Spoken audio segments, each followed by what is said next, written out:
No, but you don't understand. Napoleon Bonaparte was using modern military tactics during the Battle of Austerlitz in the fucking 1800s. I think I'm fucking around. I'm not. This guy was so far ahead of the other generals at his time that his battle tactics are still studied by modern historians. And the Battle of Austerlitz is credited as being like a perfectly executed military operation.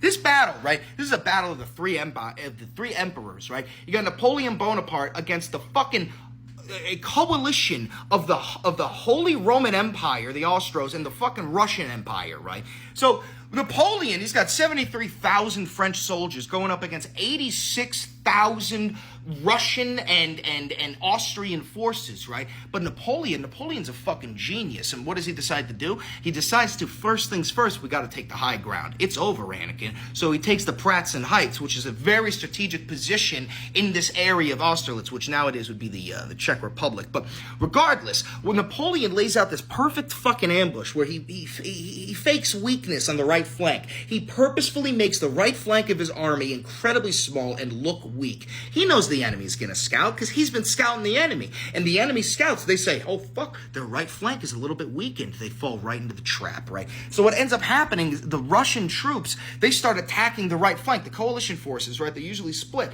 You got the Austrians on one half and the Russians on the other. And the Russian troops, they move in and they start fucking attacking the right flank, which is exactly what Napoleon wanted. And as the right flank is holding on for dear life, Napoleon has this fucking intense countercharge. By the way, there's fog. Like a dense fucking fog, like the gods were on Napoleon's side, right? And in the midst of this fog, while the right flank is being attacked, Napoleon sends a cavalry charge straight in the middle with the sole goal of attacking their communications and putting a fucking line straight down the middle, preventing the Austrians and the Russians from communicating with each other, right? So that instead of it being one giant force, it's two smaller forces. So the cavalry splits off, right, straight into the middle and starts to surround the force that's attacking on the right flank, easily fucking destroyed. I got the 20% battery notification there. But listen, when this battle came to a close, okay, the French only had 9,000 casualties. And the coalition forces, the Russians and the Austrians,